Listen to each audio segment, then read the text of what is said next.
The time is now. What is the secret to success? Movement. People look at you strange saying you changed, like you work that hard to stay the same. Like you're doing all this for a reason. Hard work. Yeah. Works.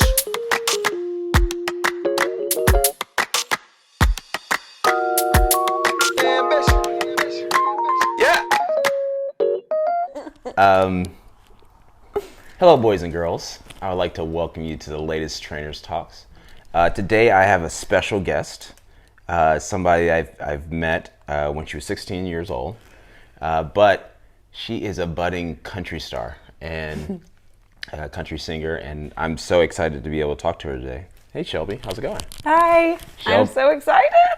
So, Shelby, so when we met, you were 16, and something that was kind of interesting, you, even when I met you, it seemed like you always wanted to be a singer or be a country artist. So where did that come from? That's crazy that we met when I was 16. I just was remembering that. I was a baby. I always wanted to do it because my dad, I think it stems from my dad. My dad was in a country band, country rock, when I was growing up.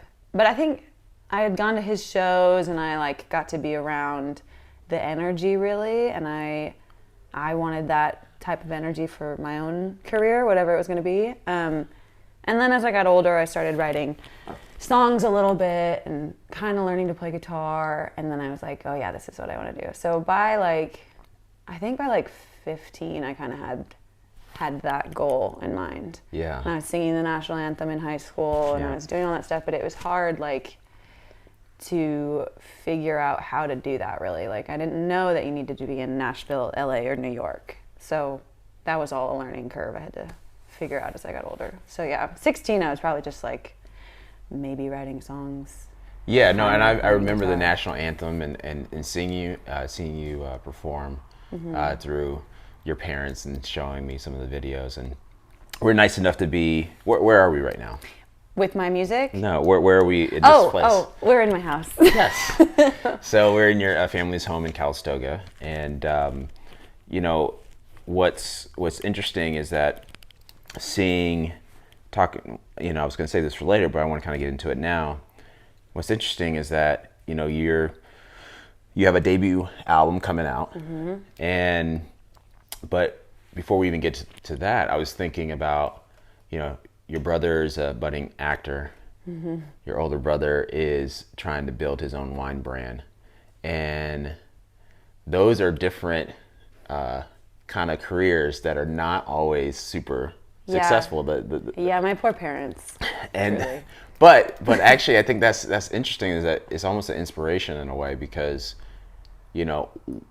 why do you think you guys are in those positions? Because they're very dream goal focused and trying to get to those type of careers and be successful. I think my parents just kind of instilled that in all of us, that if you work hard and you know what you want, you can get there. Yeah. And they will help. They're super, super supportive, it is my little brother, I'm going to be an actor and I'm going to be a singer. And they're like, who's making money around here? Anybody? And then my older brother is starting his own wine label and winery. I mean, they're big dreams. But yeah, they really just, since I was little, they said, if you work really hard, then there's no way you can't do it. So that's kind of, lived by that. I have anyway. So, and it seems to be working out. Yeah. Well, I think, you currently live in Nashville, right? And one thing I've respected is that you've kind of put action into place, so it's one thing to have a dream. It's another thing to actually, you have talent, but it's another thing to have talent and actually put work to it. So what made you go to Nashville? Well, that's kind of what I started learning. Everybody in Nashville has talent, pretty much. It's hard to find somebody that's not good there. So those places, Nashville, New York, LA, are breeding talent every day, and everybody moves there for it. So, I learned that that's where you need to be. I was living in Arizona, going to U of A for 2 years, and partying, basically. Yeah. That was it. Hey. Which I thought I wanted that to be part of my life because I wanted to live through that area of it so that I could grow and learn that that's fun, and that was a part of me in college, but now it's time to be a big kid and do my career. Yeah. So I wanted all that. But when I had moved to Nashville, it was like learning that every single person is talented was really quick because I went to Belmont, and that's a music school, and I was like, wow, we're really in it now. It's like, I mean, it's just so competitive. And so what you were saying about being talented is one thing. You really have to like cultivate relationships that are real there, and there's a lot of grinding in the business part that nobody knows about, I think. Yeah. So yeah, you write songs and record them and play shows and take photos and do videos and all that stuff that everybody sees, but the main work that I do is kind of meeting people and getting to know these people and creating relationships and making sure that they believe in me the same way that I do, and making a team. And that takes, I mean, it's 6 years I've been in Nashville now, so it takes a long time to get all of that together. So that's just as much work really as the actual music, I think, is. Yeah. Just different kind of work. What did you learn about yourself over this process of like getting to the point where you have your debut album coming out shortly? You know, was there self-doubt in the process? Was there? Yeah. You probably went through different roller coasters. What are some of the highlights and what are some of the lowlights that you were kind of questioning what you're doing here? Yeah. I'm a pretty confident person, I like to think, and I believe in my music a lot and what I'm doing. So there wasn't a ton of doubt, but it's my first real release as an artist. So the only time that I've really felt like, oh my God, nervous has been now that I have this whole team of people that I work with.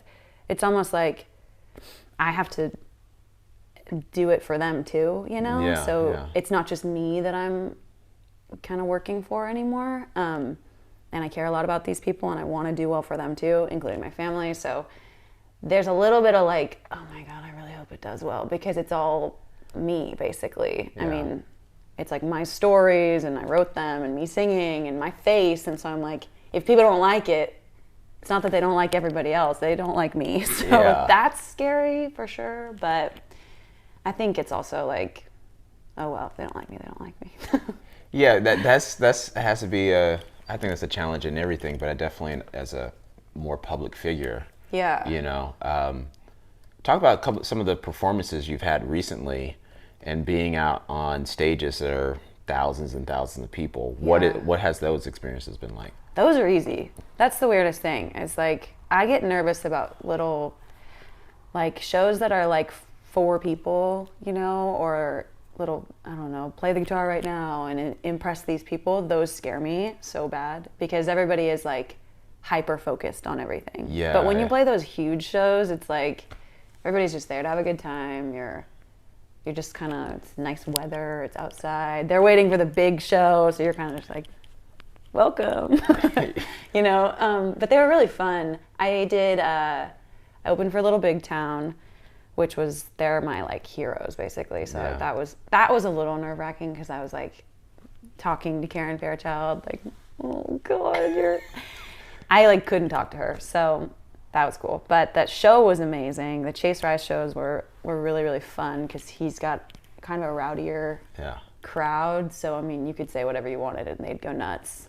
You'd be like, do you have a beer? And the whole crowd is like roaring. So that was easy. That's cool.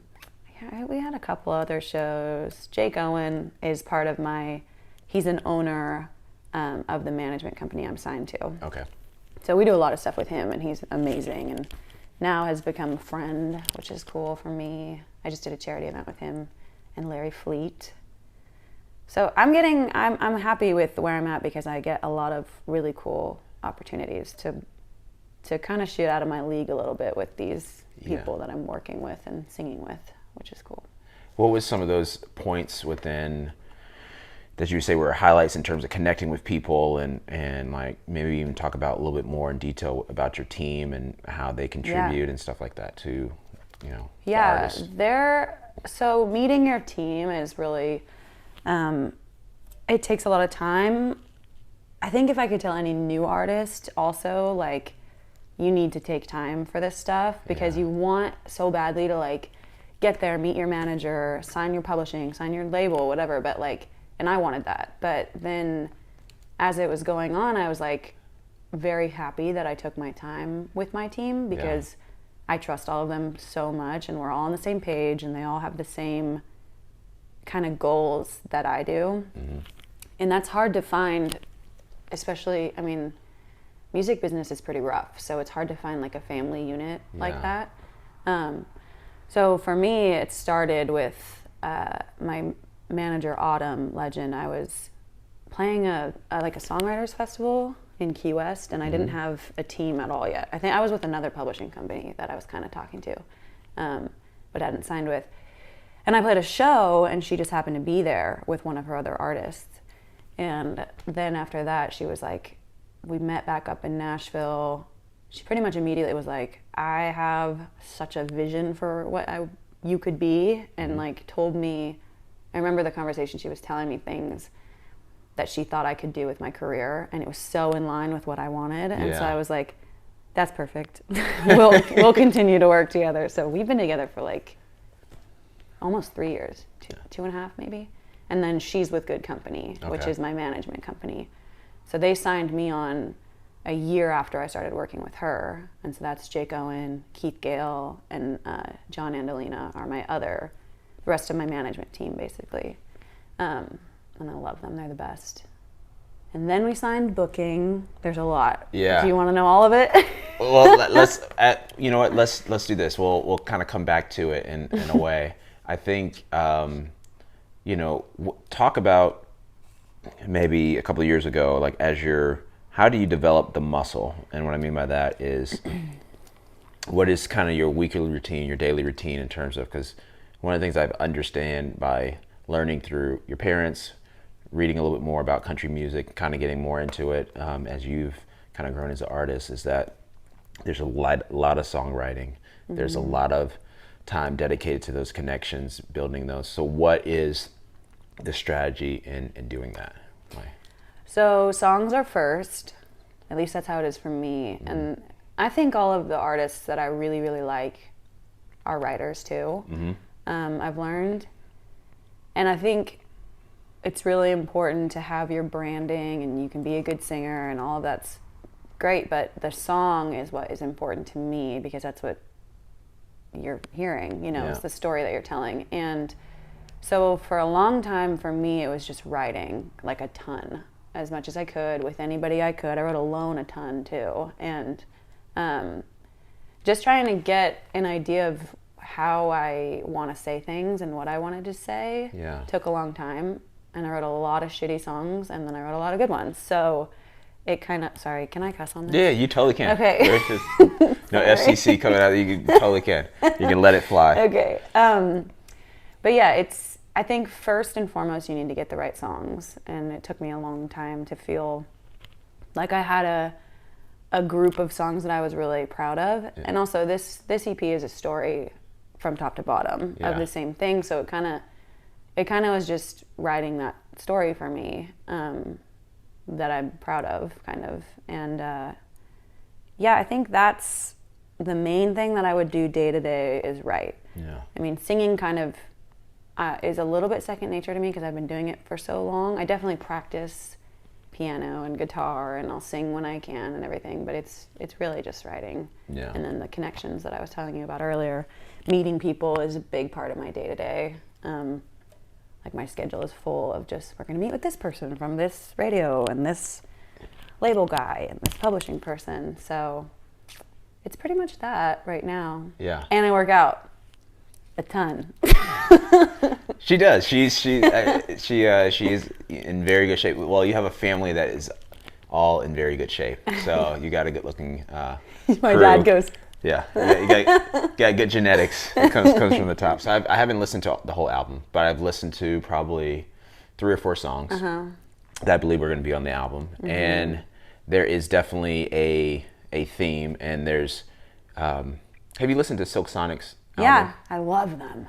So there is from what I've heard, it almost has a similarity within you're telling a story throughout, and the thing I was listening to it as some of the music that I had already as I was coming over here. One thing that I can say really about it, besides that, you have a great singing voice, you have great soul in your sound, but it's very honest.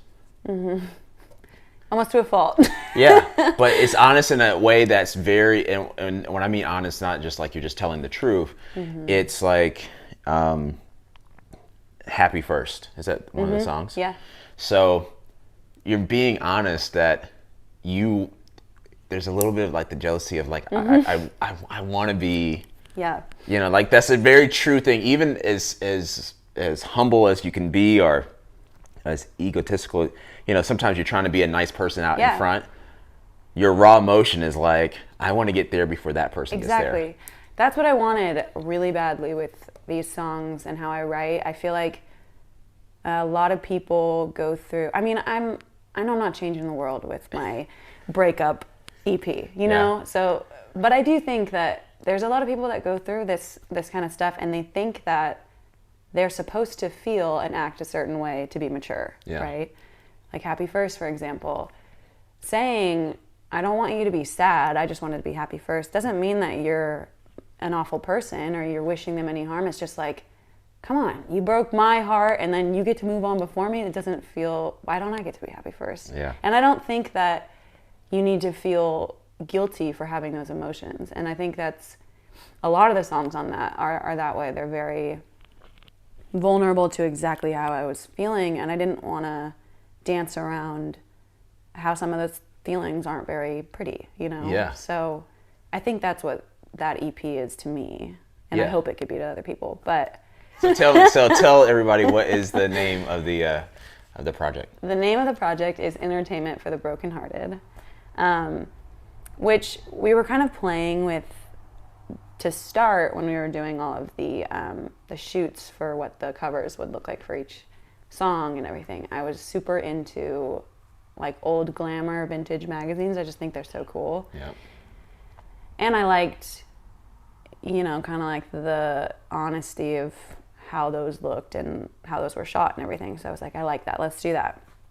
So the magazine thing came into play. Yeah. And a lot of those shots were Playboy. Yeah. Like, just because they were these old glamour shots and they're so pretty. And I was like, man, I wish we could just call our project Playboy. And my manager was like, we can.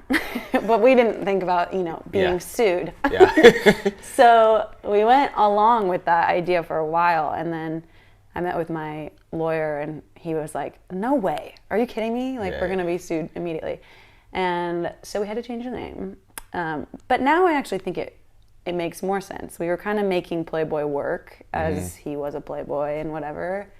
Entertainment for the Brokenhearted that's what these are. It's a culmination of songs that I wrote when I was really, really hurt, and I hope that can be something for other people who are going through the same thing. Yeah. You know, even if to just be like, maybe you feel the same way and don't feel bad for it. You know? Yeah. No, I think this is why I think you kind of brush it off that, you know, you don't think it's going to change the world. But I do think, you know, when I'm going through certain moods, music is what kind of can recenter me. And so it can be from a hyped up song when you're working out to, you know, you deal with people, I deal with people, and sometimes things don't go right. Yeah.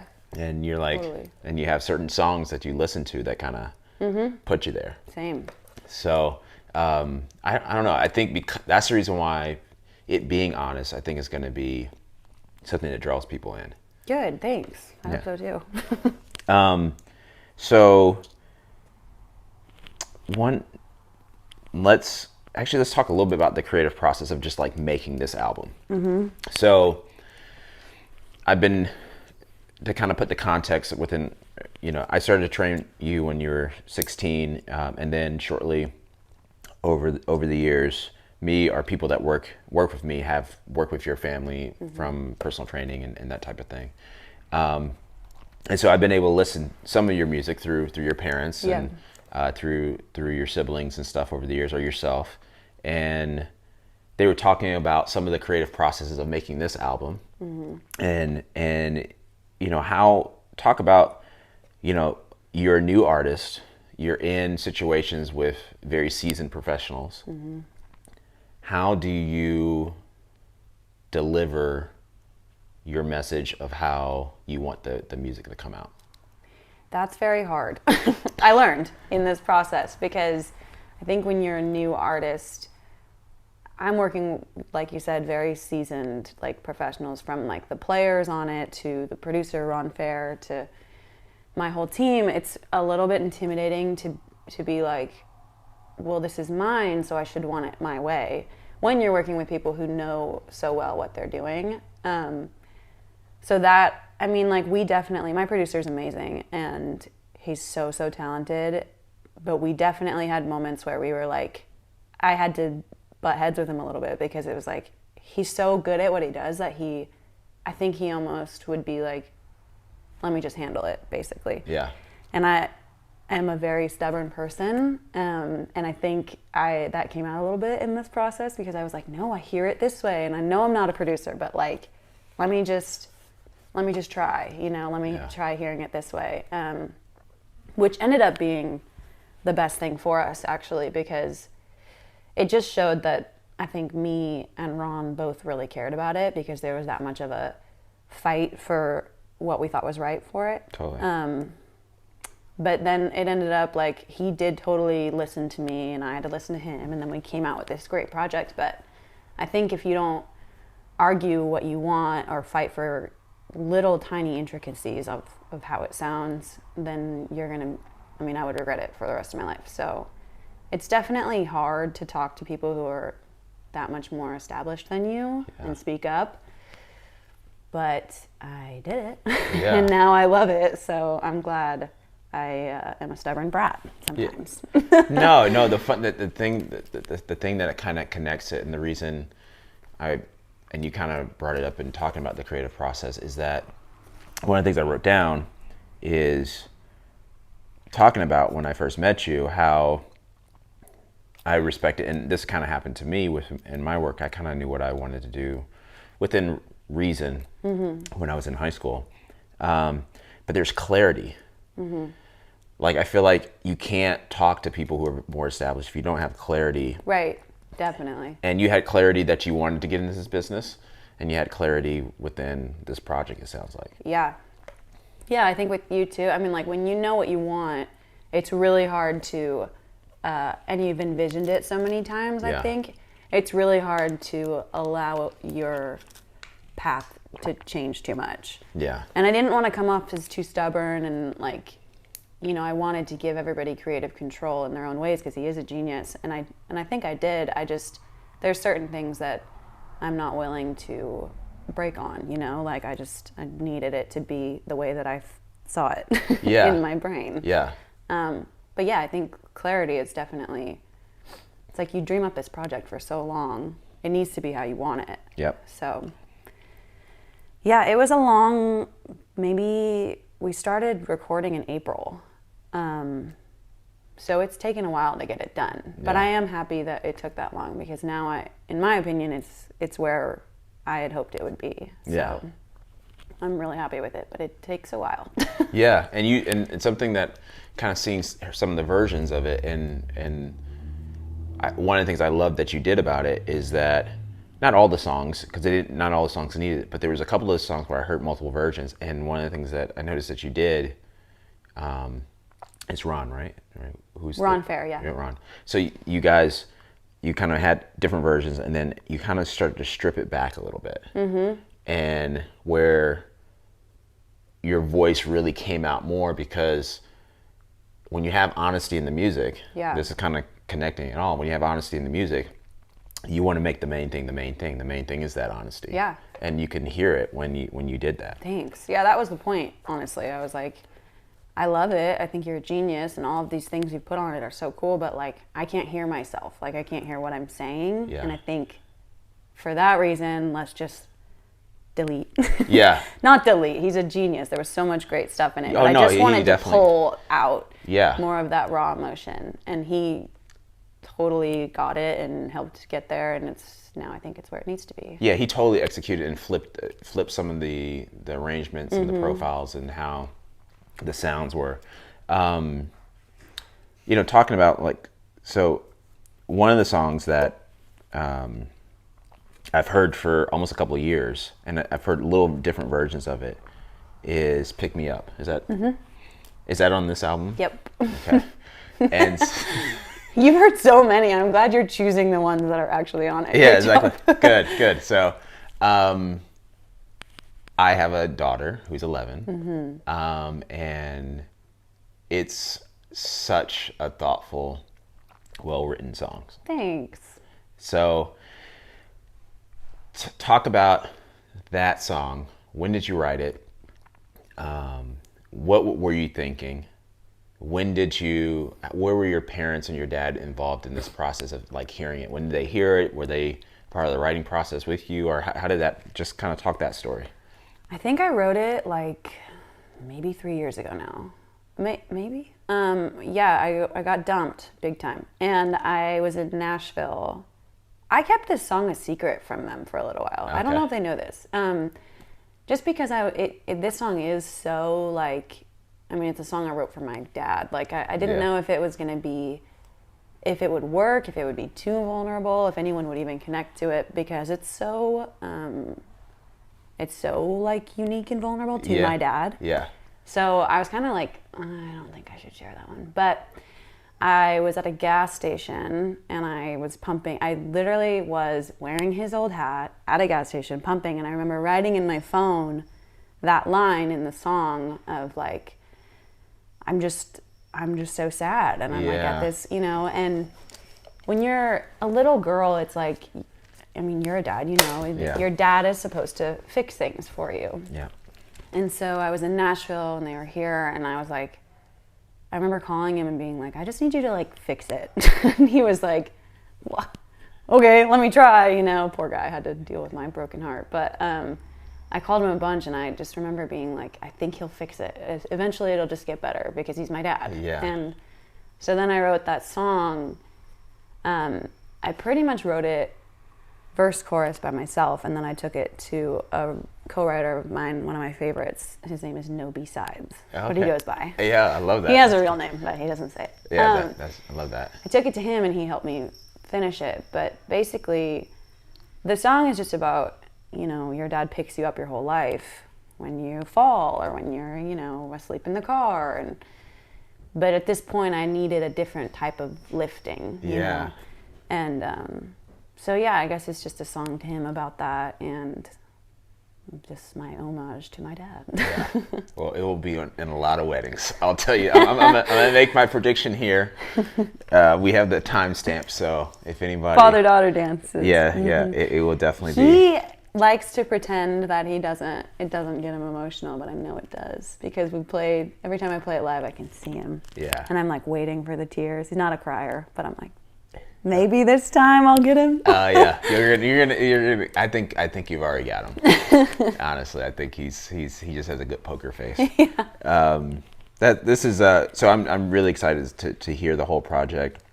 I love the concept. I love the honesty in the music. And do you have do you have any questions for me at all? Within, we were just chatting and stuff. I love talking to people who do their own creative starts to pass that they envisioned in their brains and when they were young, and then see it come to where you hoped it would. So is that how you feel about your business, that you're getting to, or you are where you thought you would be? Yeah, that's a good question. I think I believe that it's not where do I think where I should be. I think that the question more is, when you look back, do you feel like you're in the right place? Because sometimes when you're in the moment, you're trying to grow things, you want it to happen faster, like you said. But then you realize you might not have been really ready, or the universe wasn't ready to put the right people in your life. Right, yeah. To be able to help you achieve the thing that was even bigger than what your vision is. Mm-hmm. And I think some of the things that we're working on coming up next year, and doing some things that I haven't done before recently that are more behind the scenes that will hopefully, similar to you, is like probably where you are 2 years ago of some of this stuff of, like it's going to come to fruition, and some of it's already come to fruition. There's, I mean, to think that, you know, I have a team of 60 people. Yeah. You know, and all across Napa Valley, and you're working with multiple hotels that are luxury brands, and so it's pretty cool to kind of see that. Oh yeah, we got the visitors. I'm sorry. Yeah, no, the co-stars. So yeah, so it is really kind of cool to kind of get to that place where you start to build confidence in what you're doing. People are connecting with your vision, and then you really are starting to see how you can truly, in a positive way, affect people's lives. Yeah. I think you have the best type of gym, because I was thinking about this earlier. I am so bad at self-motivating in a workout. Yeah. You know, like I'll go to the gym and all I'll do is run, you know, or like lift a weight for a minute, you know. But when you have like those team classes or private training, like and then you're doing like yoga and cycling classes, it's really cool to have something for everybody. Yeah. Which are my favorite types of gyms, because I feel like it's less intimidating to go and have somebody tell you what to do instead of being like, I guess I'll lift that weight for a minute, maybe, Yeah. and then run more, you know? Yeah, totally. I love it. I think you're making a very cool gym. Thank you. You've made. Thank you. I appreciate that. And yeah, we are going to continue. We see more opportunity within the space locally of stuff we're doing, but I think we're starting to do more and reaching out to. There's other hotels and stuff that have reached out to us to work with them and build their programs that have our name on it, which is really cool. Yeah. I have another question. Yeah. What would be the workout that we're flipping roles now. Yeah. I like it. I love it. What would be a type of workout or a workout class that you would want to implement but haven't yet? So I'll give two parts to that. One that's more immediate and achievable is kind of having a kind of just raw battle ropes, boxing. Yeah. That type of vibe, just like, you know, kind of hip hop, rock playing in the background, kind of loud, but you're going hard for 45 minutes. You're sweating, you know, that type of thing. So I kind of want to be able to kind of create a space and a way to do that. The other aspect, and you asked a good question, so I'm going to give you a good answer, is something I'm kind of toying with, is the idea between longevity versus fitness. And it's just kind of looking at research. You know, I work with, you know, more than half my clientele is over the age of 45, 50. And they're thinking about that. They're thinking about, you know, what is their quality of life going to look like over the next 30 to 40 years. And because of Napa Valley being Napa Valley, one of these kind of hubs, these places, kind of like Nashville, where, you know, you can meet really cool people, have cool backgrounds. You know, you end up finding different things in the tech space that are available that people haven't quite drawn out in a way that I think is approachable. So that's kind of the long-term thing I'm thinking about. Yeah. Oh my God, I'm sure they would love that. I want that now. Yeah. I'm 26. Well, I think by the time, you know, when you have, you know, 3 platinum selling albums in about 5 or 6 years, I think I'll have this program really dialed in, and you'll be, I'll be ready for you to be one of our superstar clients. Yeah, I've been meaning to tell you, I'm gonna need one of your trainers for tour purposes. Okay. I'm gonna need to take one. I'm not sure which yet. They can all interview. But I'm gonna take one on tour with me so that I can stay in shape. Yeah, we're gonna make that happen. You think you're laughing, but I know that's gonna. I mean it. I know you do. So we're gonna make that happen definitely when you're doing your 50 city tour and you're out on the road and you're making it happen. Yeah. This is cool. Do you have any other questions at all? I don't think so. I'm on the spot. I don't have a clipboard. Yeah. Oh, I know. I know. It's my job to come prepared. Your questions were. They're pretty good, right? They're really good. So I'm like, you have you have many talents, Shelby. So tell everybody the album again, the name, where they can find out more information about you, that type of stuff. Okay, I'm Shelby Darrall. The album EP is called. Well, okay, let me start again. Yeah. I'm Shelby Darrall. Keep both. You better keep both. Okay. And this EP is called Entertainment for the Brokenhearted. It's supposed to be out first song on February 2nd, but that could change in the next hour. So February, early February. Yep. And then the rest of the EP will follow. Cool. And it should all be out by like April 29th, the entire thing. Yeah. And yeah, more information, my Instagram. I don't really use Twitter, Instagram, TikTok. We'll link it that. all. We'll link It's it all. Shelby Darrall. And all we'll the same thing. And we'll be pushing it as it comes out and stuff officially. But Yes. I think I'm also hoping that some of this footage will be in the documentary later when you're on. It will be. When you have a cool Netflix documentary and stuff like that, though. Especially the bloopers. I hope you take none out. I won't. I'll keep as much of it in as I like possible. So, and I want to thank you guys for joining us, and Shelby, thank you again for sitting down with me. Thanks for having me. Awesome.